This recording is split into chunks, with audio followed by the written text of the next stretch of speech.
I'm not going to change more than one thing at a time. So I'm going to stick with this and forget the diabetic medicine. So I put it in the drawer. I didn't tell the doctor, didn't tell anybody.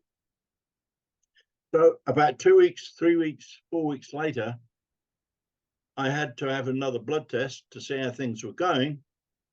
And the doctor called me up and said, "Hey, good news." I said, "What's that?" She says, "Well, you're below the line now. You're getting better." I said, "Oh, that's interesting, isn't it?" So since then, I've just stuck to doing what I do.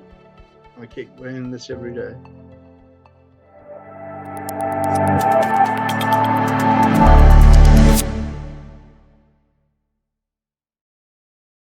Hey, Frank, thanks so much for coming to spend time with me today. Yeah, great to meet you, Tracy. You too, my dear. You're so adorable. So, Frank, for the listeners, can you please tell them a little bit about how you were feeling prior to coming to QHS? Prior to coming to QHS, I'd heard about med beds and stuff like that, but I wasn't really looking into any kind of um, frequency treatment or anything like that. I was pretty good. I'm in reasonably good health. I turned 82 in March the 8th. I'm pretty fit. I'm still working around the house and everything. And then just by chance, Ron sent out, that's Ron from LWS, of course, Love One Society. He sent out a memo saying that he'd been talking to a lady at QHS. We should look into it and see if we were interested. I looked it up, of course, and I learned more about this little device, my QT, and it looked very interesting. And when I went to the website, I was sold. So I thought I got to get in with this. And I applauded Ron because Ron was obviously acting on behalf of the group of LWS, many people inquiring after med beds. And so there you are. So I was feeling good. That's how I felt before I got it. Okay, and then what happened after you got your device? What did you notice? Yeah, well, after I got it, I wanted to get involved, and it was quite a lot of money for me because I'm not working. Although I did have a part-time job last year doing the census in New Zealand, so I earned a bit of cash. And I decided to put some money aside on this, and it was the best investment I ever made. But the thing was that I was waiting for probably 6 months, more than that, before the device arrived. But the good news was that I used to go to all of the what's it called, the oh, the meetings? jive, the jive The Vibe group. Tribe. Yeah, yeah. Vibe drive. Yeah, well, I quite enjoyed that because in those breakout groups, you were meeting people that had actually got these devices, all the back ones. So I was learning from them, and I learned a lot of information that I could relate to other people. And so it was quite exciting. And then finally, I got this in November. Now, between when I first learned about it, I fell over. I don't know if I can switch screens. It doesn't matter if I can't. I won't try and mess things up now, but I took a photograph a couple of days ago in anticipation of showing you what happened to me. I live on a very steep slope, or I've got a sloping drive. And on this June last year, I just had an operation on my big toe. I come back, parked the car on the road because it was raining. I walked across some wet grass and I slipped. And when I was slid down and hit this drive, I went backwards. And my brain was telling me I'm going to smash my brains on the drive, do something. So I stamped my leg down and I felt my Achilles snap. And the brain said, "That's not enough, harder." So I gave it everything and I tore my hamstring away from my pelvis and clapped on the drive.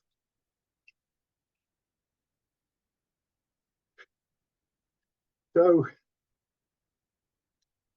yeah, that was a long, difficult time. So for about 3 weeks, I just lay in bed. I couldn't do a thing. And then when I struggled right up to November. When this came along, I'd learned so much about what it could do and how you could use it. You'll notice that I've got this on. These are just bootlaces that you buy from a $2 shop. Oh, And I cool. cut the little pointy bits off the end, sewed them together, so now I can put it around my neck. But I might wrap it around my hand if I've hurt my wrist, or I place it around my knee or my foot or anywhere. And I'm placing this thing all over my body, and it's working great. So when that hamstring snapped and fell behind my left knee, it was like having a banana under my skin where the whole muscle had fallen. And I thought, well, this has got to somehow decay and find its way out of the body. So that was a long, painful process. But the thing is, from the moment I had this, everything started to go a lot easier and a lot quicker. The pain lessened. And within a couple of weeks, that thing had gone. Actually, about 4 weeks. I mean, this was big. We're talking about a banana-sized muscle inside my leg, and I couldn't walk because of it. So that was great. And then as I progressed, I had cellulitis in that leg. And so there were blisters opening up, skin lesions. And as I learned more and more from the people on the Jive thing, I started to put this inside a knee guard or just a piece of crepe bandage. I'd wrap it around and put this right next to it, because I heard Dr. A say, make sure you've got the circle next to the wound. And I've done that in a variety of places on my body, and I can't go into all of them, but right here, this is something I've only noticed in the last couple of weeks. Right on the side of this nose, I used to have a tiny little, about a 4 millimeter diameter little node all my life. And I used to notice it when I'm shaving. You know, I've got a short shave around it. Well, it's gone. Just gone. Wow. Amazing. Just amazing. What was it that you recorded recently on your little diary? Because Cynthia is the one who said, reach out to Frank. This is so good. We've got to talk about it. Do you remember? Yeah, that's a long video. It's about 30 minutes long, but I decided to do a complete review of what I've just told you in detail. But the key thing on that, which you would have noticed, was this, that because I'm been on medication for the last 10 years more, it's mainly for blood pressure and just to keep things honing in right. But there was a point a few months ago where the doctor said, I have a lady doctor, she said, you're just over the borderline now. You need to start thinking in terms of diabetic treatment. So she gave me a prescription for some metformin, which is, as I understand it, the first treatment tablet. So I received those and I went home, and I've been using this for a week. And because of my past experiences of having a double cardiac arrest, that was caused through a doctor prescribing incompatible medicines over a period of 5 years. And it just so happened that on that New Year's Day, when I woke up and wanted to go to the toilet in this outback cabin, my left leg was all cold. What had happened was it had developed oxidosis of the liver, of the kidney, and it just shut down the heart. So I got taken to one hospital. They got me going again, but they couldn't figure out what it was. So they flew me in a helicopter to a larger hospital at Hamilton. the same thing happened there. I had an out-of-body experience. The next day when I woke up in my bed, I recognized my doctor because when I was out of my body, I could see him. So I recognized him when he came in. So he asked me, what medicines do you take? And I showed him. And the moment I showed him, he said, you should not be taking those two medicines together. They're incompatible. And so ever since I learned about that, I thought, well, I've got this, and the doctor wants me to take diabetical medicine. I'm not going to change more than one thing at a time. So I'm going to stick with this and forget the diabetic medicine. So I put it in the drawer. I didn't tell the doctor, I didn't tell anybody. So about 2 weeks, 3 weeks, 4 weeks later, I had to have another blood test to see how things were going. And the doctor called me up and said, hey, good news. I said, what's that? She says, well, you're below the line now. You're getting better. I said, well, that's interesting, isn't it? I haven't been taking the tablets. She says, well, whatever you're doing, keep doing it. So since then, I've just stuck to doing what I do. I keep wearing this every day. Wow, Frank, that's awesome. So she didn't want to know what you were doing, huh? I told her when I visited her, I said, you'll have to ask me a few questions about this one day. But the thing is, I tried to get your lady doctor that does the bio scans, and she gave me the details of the international, whatever company it is that does those tests that your lady's doing, or your people do in America, where she's been doing the bioscan studies. I wanted to get one of those done, but I can't find anybody locally here in New Zealand that does them yet. But I will find one, because I love that idea where she presents a chart with the colors that shows how your body's progressing. That's a great tool. It's a great service, I think. Yeah, it's a great tool. Yeah. So just very quickly, my friend has diabetes. I referred him many months ago. He's finally got his now. He lives a few hundred miles away, but he's really happy. So I think the world of this technology. I just think we're right on the cutting edge of what's going on, and hallelujah. Absolutely. And we have so many great things coming up the pipeline that, is going to change the game for everyone. Oh, that'll be good. Fast enough, So you can Frank, feel the excitement. It's just crazy. So Frank, tell me, what are you going to do with your do-over when all the cells in your body are 30 years old and you have just so much vitality, yet you have wisdom, wisdom that most 30-year-olds don't have. What excites you about that? I'm fully committed to Love One Society. I've known this right from the start, that I'm meant to be here. My aim is to, once I feel like that, get like that, and the RV goes through, and we're in a position where we can get started. I've actually started in a little way doing my project. I can't put any money into it, but I'm doing all the other work with it. But my objective is to get the money out to all the people that are in need and help. So I'm primarily working with the elderly, the people that turn up at churches that have got nothing. They haven't lost their house, they've got no money, they've lost their job, wife's run away or whatever.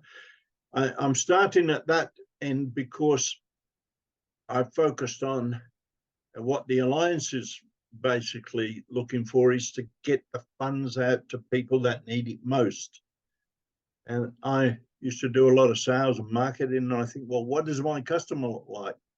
My customer looks like these guys that turn up at the Salvation Army or every Wednesday looking for a bag of groceries and that. So I decided to start there and I've developed a good little plan, I think, which will make sure that the money gets out that way first towards them, and then work with these church groups and other groups of that nature to use the ESS systems, the CAC, and to cooperate and get a partnership between the CAC and those groups, so that we're able to sort of get employment contracts out to those people and so on and so forth.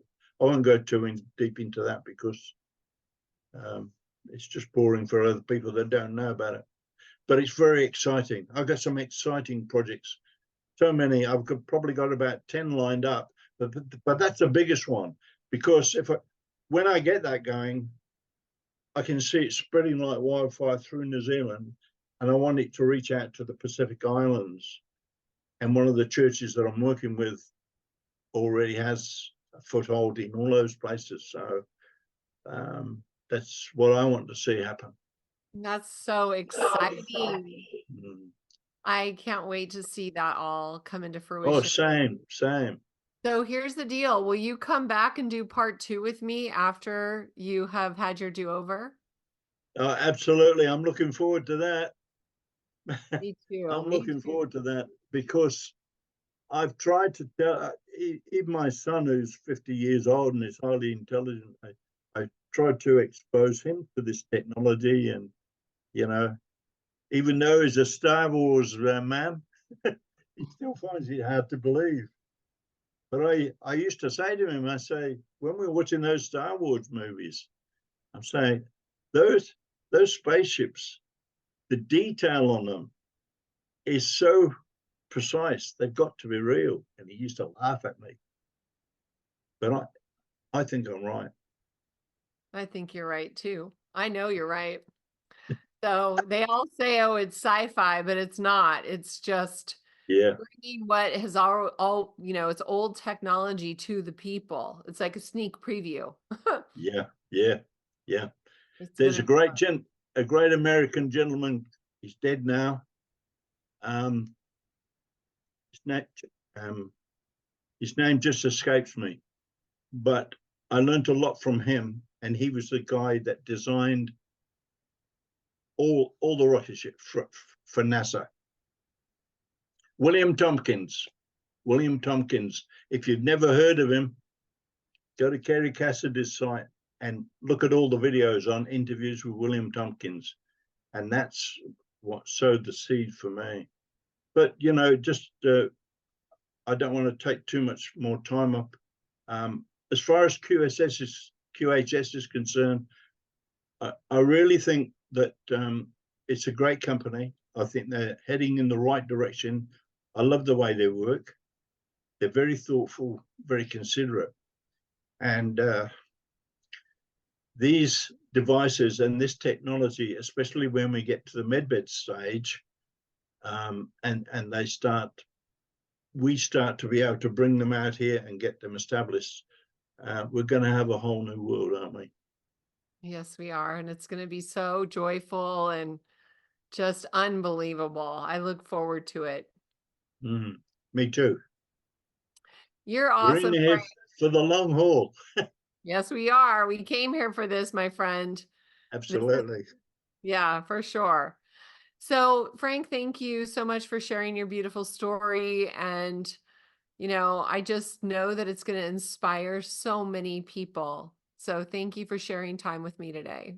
You're welcome. And please give my regards to all the team at QHS, Cynthia and Ron, and all the boys, and yourself, of course. Thanks for all the good work you do.